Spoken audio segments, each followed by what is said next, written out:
오늘은 공사판이죠. 이 도곡렉스 40평대 아파트 공사 진행하고 있는 과정을 좀 설명해 드리려고 현장에 나와 있습니다. 저희가 그 공사 진행하는 과정 중간중간을 사실은 잘 보실 일이 없거든요. 그래서 그 중간 과정을 작업자들이 어떤 식으로 작업하는지도 설명드리고 이런 단계로 진행이 된다. 중간 과정 마무리되는 것까지를 쭉 시리즈로 한번 내보려고 하고 있습니다.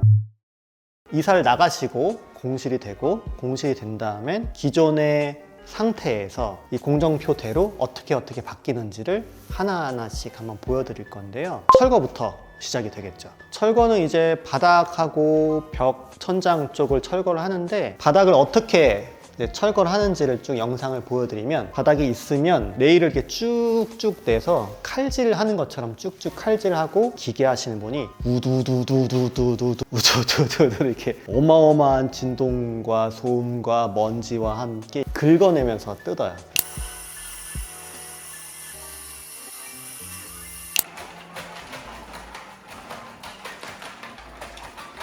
간혹 가다가 이쁘게 이렇게 잘 여기만 좀 뜯으면 안 돼요? 뭐 이런 분들이 계시는데 칼로 딱 자른 것처럼 뜯기가 좀 어렵다. 철거도 사실 조금 차이가 있긴 하거든요. 여긴 그래도 좀 깔끔하게 나오는 편인데 밑에 그 본드 같은 게 지저분하면 뜯어진 바닥이 평평하지가 않아서 그걸 또 평평하게 하는 작업이 들어가는 경우가 있어요. 가급적이면 제일 빨리 끝내고 싶은 공정이 철거예요. 제일 시끄럽거든. 시간대도 되게 압축적이고 심지어 이제 시험 기간이다 이러면 못해요. 근데 왜 그런지는 이제 막 영상으로 보여드리면 알겠지만 막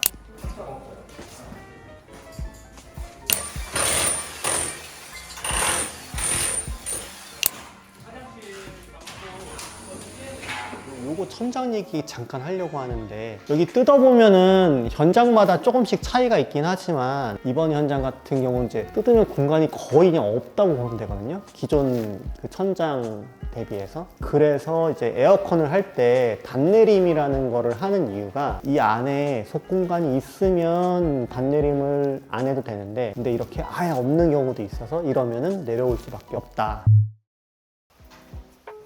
뜯었을 때 면이 다 달라요. 이렇게 시멘트 벽인 애들이 있어요. 그 다음에 뜯었을 때 완전히 막 거친 애들이 있어. 그 다음에 뜯었을 때 막 이렇게 좀 단열재도 들어가고 막 이런 애들이 있어요. 왜 그러냐면 이제 마감 방식이 좀 달라서 그래요. 여기에 이제 평평하지 않은 애를 평평하게 만들려고 벽을 하나 더 치는 경우가 있고 안 치는 경우가 있거든요. 벽 같은 경우는 도배를 해요. 도배가 그나마 제일 저렴한 이유 중에 하나가 이런 벽도 그냥 쓸 수가 있어요. 톰이 좀 덜 드는데 필름이나 아니면 도장 같은 거 하려면 이런 벽을 그냥 못 써요. 무조건 벽을 다 쳐야 돼. 그래서 좀 올라가는 경우가 있다. 예산이 무한정하지 않기 때문에 쓸 수 있는 거는 가급적 쓰려고 하고 있거든요. 예를 들면 천장도 이 부분 같은 경우는 멀쩡하니까 그냥 쓴단 말이에요. 조명만 하고 나머지는 도배로 마감하는데 개포 같은 구축 같은 경우는 얘가 막 내려앉고 이런 경우가 있거든요. 그럴 때는 이게 썩었으니까 다 드러내고 다시 다 천장을 쳐야 되는데 이러면 그냥 뭐 몇백만 원씩 그냥 추가가 되니까 가급적이면 아끼려고 쓸 수 있는 건 쓴다. 전기도 이렇게 나무벽이면은 그나마 이설하는데 좀 편하거든요. 이러면 그렇게 공수가 들어가거나 돈이 들어가진 않는데 이런 경우가 있어요. 예를 들면 이 벽 자체가 그냥 완전 시멘트 옹벽인 경우가 있거든요. 그럼 얘를 옮기려면은 이렇게 벽을 두두두두두두두두두 까가지고 바닥을 다 드러내고 전기를 한 다음에 거길 다시 시멘트로 말리는 이런 작업이 필요해요.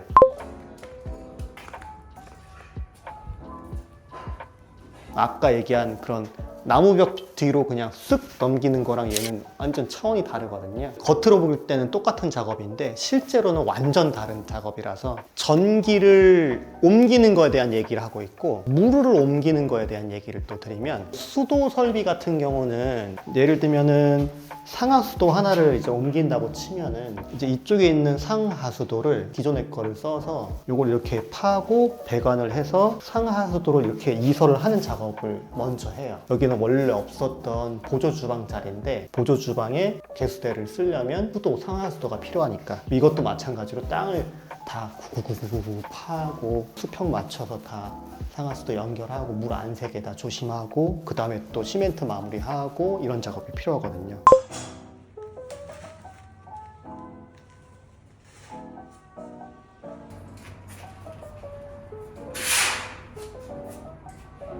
물이 들어가는 거는 되게 신경 많이 써야 돼요. 물 새면은 우리도 힘들고 우리 밑집도 힘들고 이러니까 신경 많이 쓰고, 이거는 경험 많으신 분들하고만 꼭 해야 되는. 처음에 이게 아무것도 없었는데 기존 거를 다 뜯어내는 게 하루였고, 저쪽에 보면은 덴다이 이렇게 연장하려면 지금은 겉으로 안 보이는데 벽돌을 차곡차곡 쌓고 면을 정리하고 바닥도 수평 다 맞추고 하는 것들을 이제 이 시점에서 하고 있는 거고요.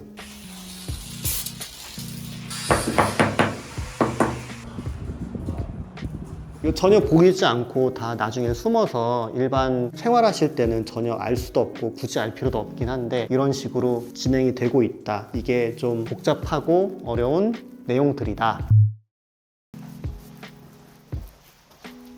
안방은 저희가 장 만들고 이쪽에 이제 화장대 할 건데, 근데 저희가 쓸 수 있는 건 가급적이면 쓰려고 하거든요. 그래서 밑에 분배기가 있어서 장을 꼭 짜야 되는 부분들이 있거든요. 근데 여기는 안방이다 보니까 굳이 외부인들이 올 일이 잘 없는 데라서 얘를 가급적 쓰면서 리폼하는 형태로 가고 있고, 그래서 이런 문도 보면은 쓸 수 있는 건 써요. 손잡이 같은 경우는 조금만 바꾸고 평평하게 만들어서 필름으로 리폼을 하면 샤시 네츠, 걸레바지 몰딩 같은 톤으로 맞추면은 하나처럼 나중에 봤을 때는 깔끔하게 마무리가 되거든요. 근데 중간 과정을 보면 알지만 이렇게 그냥 기존의 거를 썼음에도 불구하고 되게 깔끔하게 마무리가 되는 거를 나중에 보여드리겠습니다. 저희가 외벽 같은 경우는 상황에 따라서 단열을 조금 더 추가를 하는 경우가 있어요. 코너로 되어 있는 부분들은 외기랑 이제 맞닿는 면이 많아지니까 결로 생기고 곰팡이 생기는 경우가 많아서 그런 경우에 단열을 하는데, 원래도 단열이 보통 있거든요. 근데 이 단열재가 오래되면 삭기도 하고 뭐 이렇게 막 벌어지고 이러면은 단열 효과가 떨어진단 말이에요. 그래서 이런 것들을 어느 정도 다 드러내고 새로 마무리를 하는 경우가 많습니다. 기존에 있어도 조금 더 덧대는 경우도 있어요. 이거는 상황을 보고 여기는 결로가 심할 것으로 예상된다 싶으면 단열재를 조금 더 꼼꼼하게 해서 그래도 가급적이면 물 안 생기고 곰팡이 안 생기고. 오늘은 공사 첫 번째 주 철거하고 설비랑 전기하는 데까지 보여드렸고요. 이렇게 주차별로 어떤 일들을 하는지를 하나하나씩 보여드리도록 하겠습니다.